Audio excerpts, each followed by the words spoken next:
नमस्कार विद्यार्थी मित्रांनो, तुमचं पुन्हा एकदा स्वागत आहे आपल्या यूट्यूब चॅनलमध्ये.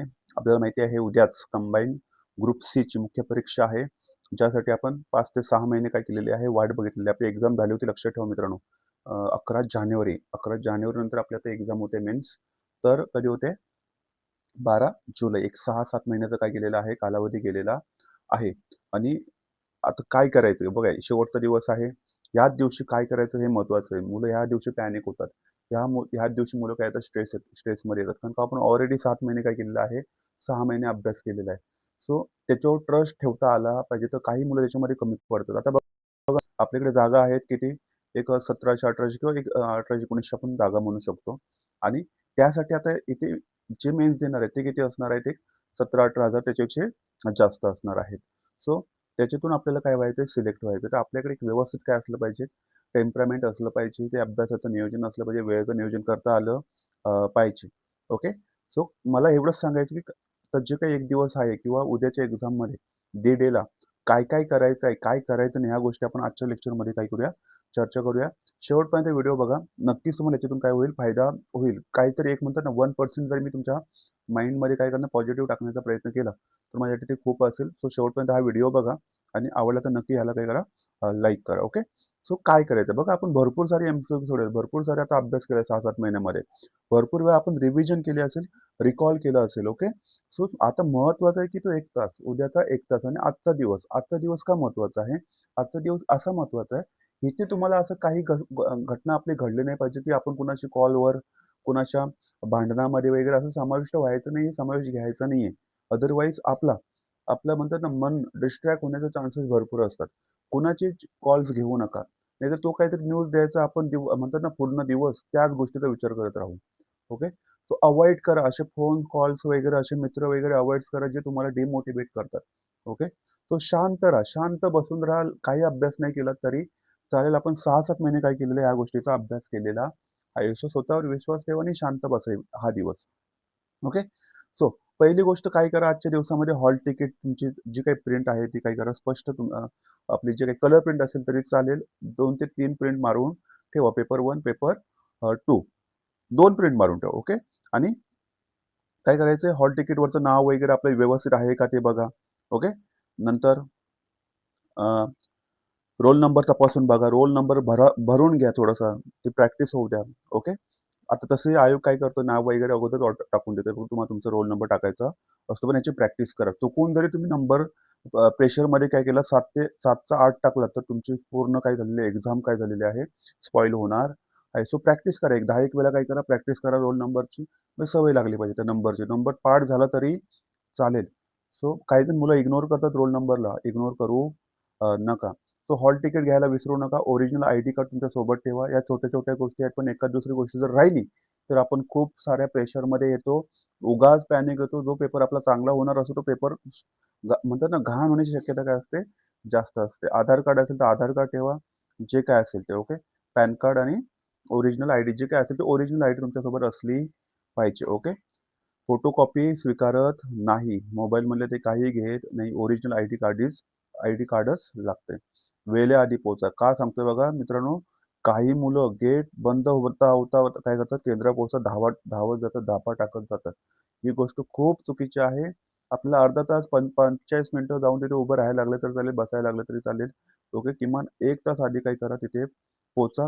शेवटच्या क्षणी धावपळ टाळा, जेणेकरून तुमचं माइंड काय होणार नाही, डिस्ट्रॅक्ट होणार नाही. सर्वात महत्त्वाची गोष्ट काय असेल आपल्याकडे सध्या, तर आपलं माइंड कसं राहिलं पाहिजे, शेवटच्या 5 वाजेपर्यंत आपलं माइंड कसं राहिलं पाहिजे, फोकस राहिलं पाहिजे. उद्याच्या किती वाजेपर्यंत? 5 वाजता 5 वाजेपर्यंत काय राहिलं पाहिजे, फोकस राहिलं पाहिजे. ओके. सो ट्रॅफिक आणि पार्किंगसाठी अतिरिक्त वेळ ठेवा जर तुम्ही गाडी घेऊन जात असाल तर. योग्य साहित्य ठेवा. काय-काय ब्लू पेन आपल्याला न्यायचा नाहीये. काय ब्लॅक पेन, तो पण कसा पेन घेऊन जा, यूज्ड घेऊन जा. जो तुम्ही ऑलरेडी काय करता, यूज करताय तो घेऊन जा. नवीन घेऊन जाऊ नका, लक्षात ठेवा. Okay. Hall ticket, original ID आणि पाण्याची बाटली आपल्या सोबत असली पाहिजे. ती पण कशी, ट्रान्सपरंट ठेवा. ओके. अलाव करतात पाण्याची बॉटल. ओके. घेऊन जा आणि एक पेन्सिल पण ठेवा. एक सोबत काय ठेवा, मॅथ्सचे वगैरे क्वेश्चन करताना काहींना सवय असते की पेन्सिलने सोडवायची आणि OMR भरायचं. सो तसं करू शकता. पेन्सिल ठेवा सोबत. ओके. नेक्स्ट, प्रतिबंधित वस्तू घेऊन जाऊन मोबाईल फोन ठेवू नका सोबत. चुकून जरी राहिला तरी तुम्हाला इथून बाहेर काढलं जाऊ शकतं. स्मार्ट वॉच ठेवू नका. इयरफोन चुकून राहू शकते खिशात वगैरे, चेक करा. कॅल्क्युलेटर, स्मार्ट पेन वगैरे यांचा उपयोग करायचा नाही आहे, लक्षात ठेवा. पुढे काय म्हटलेलं आहे, OMR शीट व्यवस्थित भरा. अतिशय महत्त्वाचा पॉईंट आहे. मी तुम्हाला परवाची गोष्ट सांगतो. ग्रुप बीचा मी पेपर देत होतो. मी 2 ऑप्शन भरले होते. एक थोडासा सुरुवात केली होती आणि इकडे काय केलं होतं, कंप्लीट भरलं होतं. आय थिंक तो क्वेश्चन तसा काय होतो, रद्द होतो. तुम्ही जर प्रयत्न जरी केला असेल OMR भरण्याचा आणि उत्तर नंतर तुम्ही जर दुसरा भरला असेल, तर तो क्वेश्चन काय होतो, रद्द होतो. तो चेक केला जात नाही. तर ह्या मिस्टेक करू नका. व्यवस्थित काय करा, जो काय तुम्ही वरती क्वेश्चन सोडवलेला आहे तोच OMR भरायचा. सिली मिस्टेक करू नका ह्या गोष्टीमध्ये. काही मुलं याच्यामध्ये सिली मिस्टेक करतात. ओके, शाई पसरवू देऊ नका म्हणून बॉल पेनचा वापर करा. जेल पेनचा वापर करू बॉल पेनचा वापर करा. जेल पेनचा वापर करू नका. काही मुलं जेल पेन घेऊन जातात, काही मुलं ब्ल्यू पेन पण घेऊन जातात. घेऊन जाऊ नका. सूचना वाचल्याशिवाय OMR भरू नका. जो इन्व्हिजिलेटर असतोय तो तुम्हाला सांगतोय तुम्हाला काय करायचंय काय नाही करायचं, तोपर्यंत वाट बघा. उगाच आपण शहाणं बनायचं नाही की मी 5-6 वेळा दिलेल्या एक्झाम वगैरे. काय असेल ते त्यांच्या इन्स्ट्रक्शन फॉलो करायचं, डाऊन टू अर्थ राहायचं तिथे. उगाच PSI झाल्यासारखं किंवा एक्साइज ऑफिसर झाल्यासारखं ट्रीट व्हायचं नाही, तिथे करायचं नाही. ओके, चला. प्रश्नपत्रिका मिळावं काय कराल, पहिली पानं आहेत का व्यवस्थित सर्व तपासून बघायचं. आता भेटल्यानंतर व्यवस्थित आपला जो काही बुकलेट नंबर आहे तो भरून घ्या पहिल्यांदा. काही मुलं ते विसरून जातात. लक्षात ठेवा, बुकलेट नंबर जो काही तुमचा ABCD असेल व्यवस्थित भरा. ओके, नंतर OMR नंबर जे काय असेल ते भरा आणि काही समस्या असल्या तर त्वरित त्या निरीक्षकाला काय सांगा. आता पहिली गोष्ट, OMR जेव्हा तेव्हा तुमच्या हातात काय असेल, प्रश्नपत्रिका भेटलेली असेल तेव्हा तुम्हाला काय करायचं, पहिली गोष्ट त्या पेपरकडे बघून तुम्हाला स्माईल करायचं का ह्यासाठी केला होता मी 8 तास. जे काही 6-7 महिने मी जे अंडर द ग्राउंड जे म्हणतात ना, मी काही गाडून घेतलं होतं स्वतःला लायब्ररीमध्ये, जो काही मी सर्व गोष्टींचा सॅक्रिफाईस केलं होतं ते एका पेपरसाठी, या 2 पेपरसाठी. ह्या पेपर भेटल्या भेटल्या आपण स्वतःला काय करायचं, स्माईल करा. त्या पेपरकडे बघून काय करा, स्माईल करा, की आपण ह्याच्यासाठीच काय करतो, तो अभ्यास करत होतो. स्माईल केल्यानंतर पूर्ण पेपर काय करा, गोष्ट मी म्हणतोय, फ्लिप करा. ओके, फ्लिप करा. जिथून जो जो सेक्शन चालू झालेला आहे त्या सेक्शनला काय करा, मोठ्याने लिहून ठेवा. हिस्ट्री इथून चालू झालेलं आहे, सायन्स इथून चालू झालेलं आहे, जॉग्राफी इथून चालू लिहून ठेवा.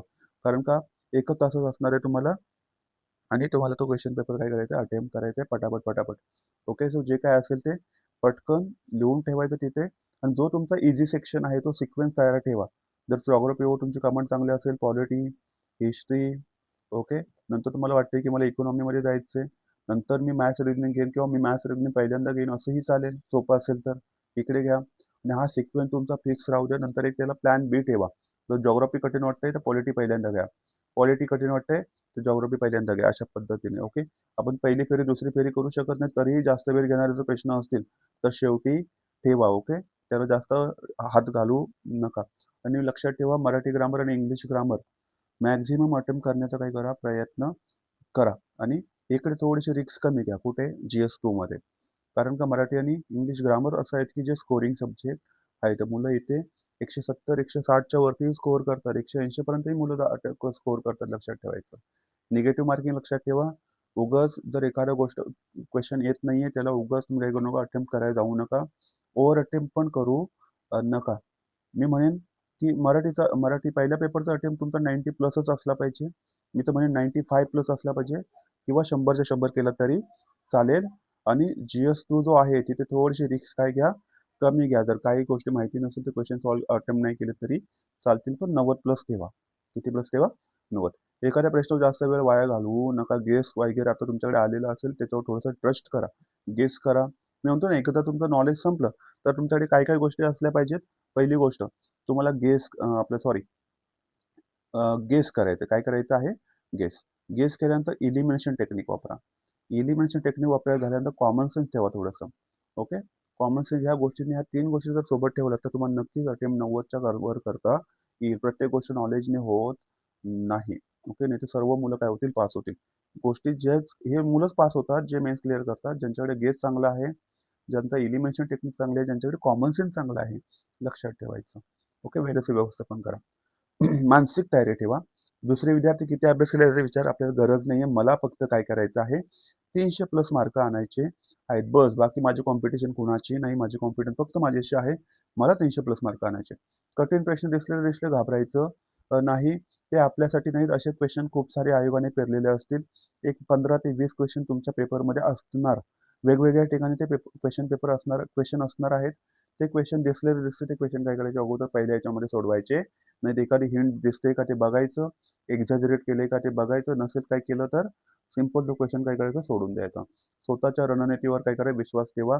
माझं पण नाही ऐकलं तरी कळेल की असं करा, तसं करा. तुम्ही जे काय रणनीती बनवली असेल त्या रणनीतीवर काय करा, ट्रस्ट करा आणि इम्प्लिफाय करा, ते इम्प्लिमेंट करा. ओके. मी फक्त काय सांगतो की ह्या गोष्टी करा, ह्या गोष्टी करू नका. ही काही स्ट्रॅटेजी नाही आहे माझी. ओके. शेवटच्या याच्यामध्ये कोणताही आता आज नवीन टॉपिक वाचू नका, कट ऑफचा विचार करू नका, मित्रांच्या चर्चेमध्ये अडकू नका, कुणाशी गॉसिप करायला जाऊ नका आणि पहिली गोष्ट म्हणजे पॅनिक होऊ नका. कॉन्फिडन्स लेवल एवढा वरती राहू द्या, ओके, जो तुमचा कधी होता नसेल, आयुष्यात कधी ठेवला नसेल कॉन्फिडन्स, तेवढा तुम्ही वरती ठेवा तुमचा कॉन्फिडन्स. ओके. मी काय म्हणतो समजतं ना? कॉन्फिडन्स तुमचा एवढ्या हायला ठेवा की तुम्ही आतापर्यंत कधी ठेवला नसेल हाय. ओके. सो ह्या 2 गोष्टी करू नका. आणि परीक्षा सुरू होण्यापूर्वी मी शांत आहे, स्वतःला सांगा, मी तयारी केलेली आहे, मी एक्झाम पास होणार आहे, मी माझं सर्वोत्तम देणार. I will give my best. I will give my best. Result काही असेल. माझी जर प्रोसेस चांगली आहे, माझी जर काय आहे, प्रोसेस चांगली होती 7 महिन्याची आणि आताची, तर result is a bye product of process. Result is a bye product of process. लक्षात ठेवा. सो मी माझं फक्त बेस्ट देणार आहे. बाकी जो काही रिझल्ट असेल तो मी ॲक्सेप्ट करेल. तर माझी प्रोसेस चांगली होती असेल तर मला नक्कीच रिझल्ट येणार आहे. आणि पहिली गोष्ट, प्रत्येक प्रश्न कसा वाचा, काळजीपूर्वक वाचा. अतिशय काळजीपूर्वक वाचा. 2दा वाचला तरी चालेल, पण फास्ट. वेळ वाया घालवू नका. नाहीतर सुरुवातीला आपण वेळ भरपूर घेतो, शेवटला आपल्याकडे वेळ कमी राहतो. पण त्या मेंटेन ठेवा. स्पीड आणि ॲक्युरसी काय ठेवा, काय म्हणतो, हे 2 गोष्टी लक्षात ठेवा उद्याच्या पेपरला. Speed plus accuracy. पटापट, पटापट, पटापट आणि ॲक्युरसी असली पाहिजे. काळजीपूर्वक क्वेश्चन वाचायचं आहे. तर तेच काही मी असंही सांगतो, पहिल्या 30 एक मिनिटामध्ये पहिल्या 15 मिनिटामध्ये लोभ करू नका, सॉरी घाबरू नका आणि शेवटच्या 15 मिनिटामध्ये लोभ करू नका. ओके. सो हे सर्व आहे. वेळेवर नियंत्रण ठेवा. नक्कीच तुमची काय आहे, एक्झाम आहे. स्पीड, ॲक्युरेसी आणि काम माइंड तुम्हाला नक्कीच उद्याच्या एक्झामला काय देऊन देणार आहे, सक्सेस देऊन देणार आहे. अवघड प्रश्न शेवटी सोडवा. वेळेवर नियंत्रण ठेवा. पॅनिक करणारे विद्यार्थी लक्षात ठेवायचं, पॅनिक करणारे विद्यार्थी जिंकत नाही, तर प्लॅनिंग करणारे विद्यार्थी जिंकतात. सो आपल्याला प्लॅन करायचं उद्याच्या दिवसाचा. Trust your preparation, trust your memory आणि ट्रस्ट युअर ॲबिलिटी. ओके. लक्षात ठेवा. आपल्याला जरी असं वाटतंय की मी विसरतोय, यू नो, तुम्हाला तुम्हाला असं वाटतं ना, तुम्हाला वाटते त्यापेक्षा खूप काही माहिती आहे, तुम्हाला लक्षात ठेवायचं. जरी तुम्हाला आता गोष्टी आठवत नसेल तर नक्की उद्याच्या एक्झाममध्ये काय होणार आहेत, क्लिक होणार आहेत. ओके. लक्षात ठेवा. सो ट्रस्ट युअर प्रिपरेशन आणि यश काय आहे, तुमचंच आहे. सो पेशन्स ठेवा आजच्या दिवसामध्ये. जास्त काही वेगळं करायला जाऊ नका. ओके. धैर्य सर्वस्व साधनम. Patience is the solution to everything. So I hope तुम्हाला काय हेल्प झाली असेल. उद्यासाठी ही जी प्रश्नपत्रिका ती सर्वांसाठी काय असणार आहे, सारखी असणार आहे. पण जो शांत राहून काहीतरी योग्य निर्णय घेईल तोच उमेदवार पुढे स्पर्धेत काय राहणार आहे, पुढे राहणार आहे. तो स्वतःवर विश्वास ठेवा. तुमचे सर्वोत्तम द्या, तुमचा बेस्ट द्या. सो सर्व विद्यार्थ्यांना मनपूर्वक प्रथम IAS या आपल्या यूट्यूब चॅनल कडून सर्वांना शुभेच्छा. जय महाराष्ट्र, जय Hind, all the very best.